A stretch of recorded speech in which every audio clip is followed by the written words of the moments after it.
வணக்கம். நான் டாக்டர் ராமநாதன் அர்ச்சுனா. அந்த அன்று செய்யப்பட்ட ப்ரெசன்டேஷன் சம்பந்தமாக ஒரு தெளிவில்லா நிலைப்பாடு மக்களுக்கு இருக்கிறது.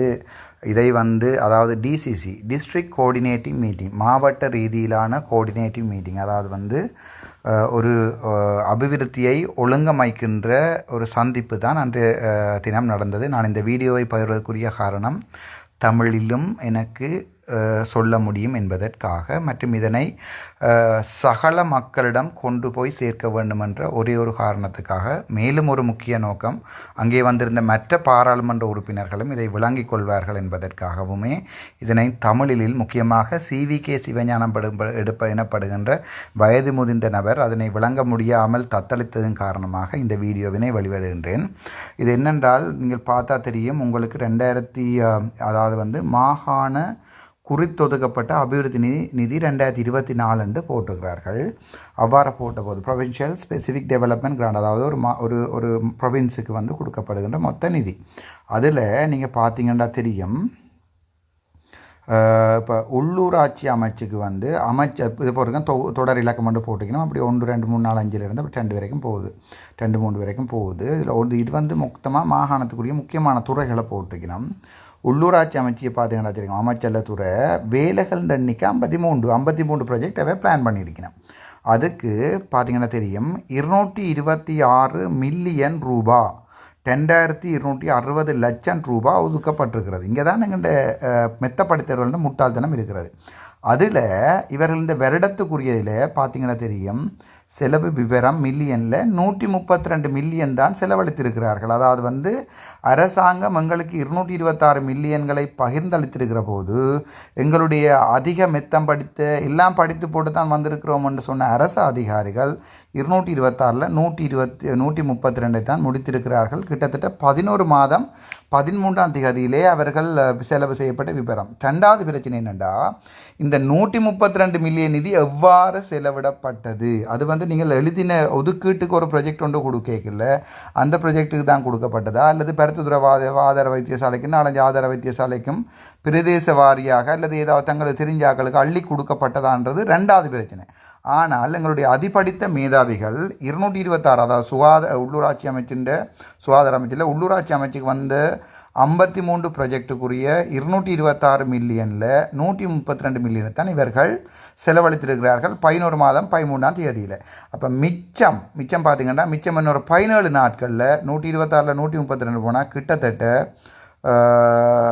90 சொச்சமான மில்லியன் ரூபாவை இவர்கள் செலவழிக்க வேண்டும் இந்த 31ஆம் தேதிக்குள்ள. அப்படி செலவழிக்காத பட்சத்தில் அந்த நிதி திருப்பியும் திரசேரிக்கு போகும். அதாவது நீங்கள் நிற்கக்கூடாது, இந்த 226 மில்லியனையும் அரசாங்கம் எங்கள்ட பேங்கில் போடுமண்டு. அவர்கள் அதை இம்ப்ரெஸ் எனப்படுகின்ற அக்கௌண்ட்ஸ் படித்தார்கள் தெரியும். அதாவது இந்த நிதியை ஒதுக்குவார்கள், ஒதுக்கீடு, அந்த ஒதுக்கீட்டை 100% பாவிச்சா அது அடுத்த வருஷம் கொடுக்கப்படும். ஆனால் இங்கே பார்த்தீங்கன்னா அடுத்த கோலத்தில் பௌதிக முன்னேற்ற அடிப்படையில் வேலைகளின் எண்ணிக்கை, அதாவது அது அந்த தலையங்கம் போட்டதே பிள்ளை. அதில் என்ன போட்டிருக்கணுமெண்டா, மொத்தமாக எழுதப்படுற இந்த 53 ப்ரொஜெக்டுகளில் முதல் 25 காலாண்டில் இவர்கள் எவ்வளவுக்குரிய ப்ரொஜெக்டை முடிச்சிருக்கிறார்கள்ன்றது 25% 10க்கு போடணும். அடுத்த 50% ப்ரொஜெக்டுகள், அதாவது 50% அந்த காலாண்டில், அதாவது உதாரணத்துக்கு யோசிப்பா 12 வருஷம்ண்டா முதல் 3 மாதத்துக்கு எத்தனை கம்ப்ளீட் பண்ணிக்கலாம். அடுத்து 50% 6 மாதம் தானே, 6 மாதத்துக்கு எத்தனை ப்ரொஜெக்ட் கம்ப்ளீட் பண்ணிக்கலாம். 75% எத்தனை ப்ரொஜெக்ட் கம்ப்ளீட் 100% மிச்சம். அதாவது ஒரு காலாண்டை தான் போடணும். அதாவது இவர்கள் இதில் 25 50 75 100 போடாமல் முதல் காலாண்டு, 2ஆம் காலாண்டு, 3ஆம் காலாண்டு, 4ஆம் காலாண்டு இவர்களுடைய இந்த தரவை பார்க்கின்ற பொதுமக்கள் நினைப்பார்கள். உங்களுக்கு தெரியும், இதில் வேலைகள் எண்ணிக்கை 53 இருக்குது.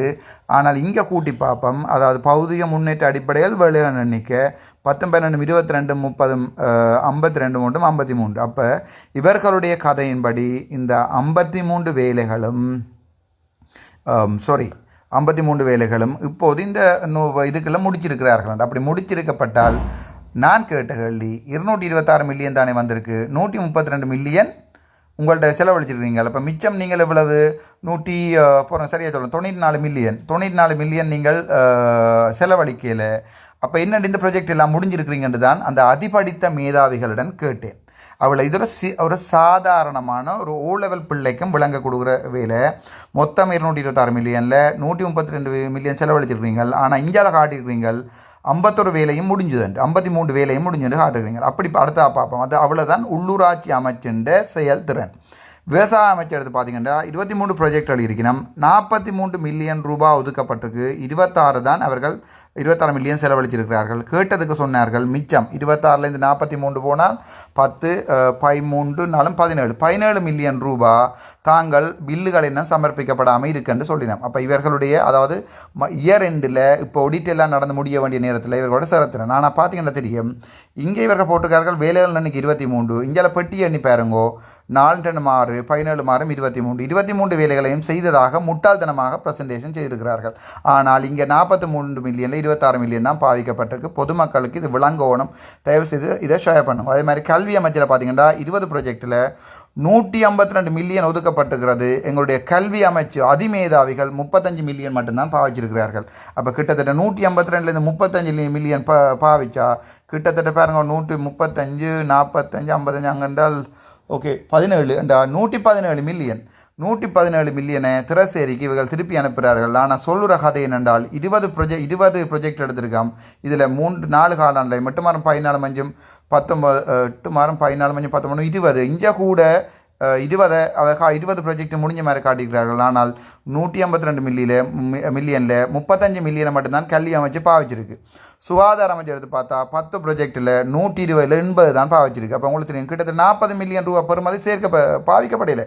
ஒவ்வொரு வருடமும் இதுதான் நடந்து கொண்டிருக்கிறது. மகளிர் விவகார அமைச்சர் எடுத்து பார்த்தா 4 ப்ராஜெக்டில் 53 மில்லியன் அனுப்பியிருக்கிறார்கள். 18 மில்லியன் தான் இவர்கள் பாவிச்சிருக்கிறார்கள். அப்போ 53ல் இந்த 18 கழிச்சா 53 10 கழிச்சா 43 இன்னொரு 10 கழிச்சா 33 18 தானே. இப்போ 35 மேத்ஸ் படித்தவனுக்கு விளங்கும் 3 3 4 இங்கே 4 எனக்கு மேத்ஸுக்கு ஓ லெவலுக்கு தம்பி சரிதானே. அப்போ மொத்தமாக பாருங்கோ கிட்டத்தட்ட 34 மில்லியன் 53லேருந்து 18 கழிச்சால் 43 33 35 மில்லியன் 35 மில்லியனை இவர்கள் பாவிக்காமல் திரசேரிக்கு அனுப்புகிறார்கள். இதுதான் இது மொத்தமாக பார்ப்போம். மொத்தம் 110 ப்ராஜெக்டில் 597 மில்லியன் அனுப்பியிருக்கிறார்கள். 294 மில்லியன் தான் இவர்கள் பாவிச்சிருக்கிறார்கள். இந்த செயல்திறன் அற்ற திறமையை நாங்கள் நீதிமன்றத்துக்கு உட்படுத்தணும், இதை தவிர வேறு வழி இல்லை. இவையை நாங்கள் கேள்வி கேட்டால் நாங்கள் முட்டாள்கள், சைக்கோக்கள், பைத்தியங்கள் அப்படி சொல்கிறது. கைதட்டுற இந்த அரைவாசி பேருக்கு ஒழுங்கா டை கட்டவும் தெரியாது, டை கட்டினா போடுற ஷர்ட்டுக்கு என்ன கலர் டை கட்டுற மட்டும் தெரியாது. அப்படிப்பட்ட மெத்தப்படுத்தி இவர்கள் டை கட்டுறது நினைக்கிறது கழுத்தில் இருக்கிறது ஒன்று தொங்கினா தாங்கள் பெரிய ஆக்கள் என்று சொல்லி இப்போது ஓ லெவல் லெவல் படித்த இளைஞர்கள் கூட டை கட்ட ஆரம்பித்திருக்கிறார்கள் பாடசாலைகளில் கூட. அதே மாதிரி ரெண்டாவது பாருங்கோ அதிண்ட விரிவாக்கம் தான் இது. உள்ளூராட்சி அமைச்சில் வீடமைப்புக்கு 14 ப்ராஜெக்ட் இவர்கள் இங்கே பாருங்கோ 14 ப்ராஜெக்ட் இவர்கள் செய்திருக்கிறார்கள். அந்த 14 ப்ராஜெக்டில் வந்து இதில் 20 மில்லியன் இவர்கள் ஒதுக்கப்பட்டிருக்கு, 17 மில்லியன் பாவிக்கப்பட்டிருக்கிறார்கள். இதை இனி எவ்வாறு பாவிச்சார்கள், எதற்கு பாவிச்சார்கள், எங்கே கூடுபட்டது, யாருக்கு இதுக்குரிய வீடுகள் கொடுக்கப்பட்ட 10 மில்லியன் காணுமா காணாதா, அப்படியே தான் பிரச்சனை. இங்கே பாருங்க போக்குவரத்து துறை எடுத்துக்கொண்டீங்கன்னா போக்குவரத்து துறையில் காணவே இல்லை உண்டு, என்ன நடந்ததே தெரியாது. அந்த குளம் ஃப்ரீ.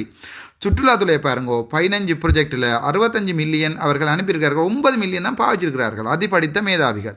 அப்போ இதுக்கு மேலேயும் ஒரு இதையும் விளங்காத அரசியல்வாதிகளை, அது டக்ளஸ் தேவானந்தா இருக்கட்டும், அங்கஜனா இருக்கட்டும், அல்லது வந்து எங்களுடைய தோத்துப்போன அரசியல்வாதி, அவர்களுக்கு இதுகள் விளங்க போகிறதில்லை.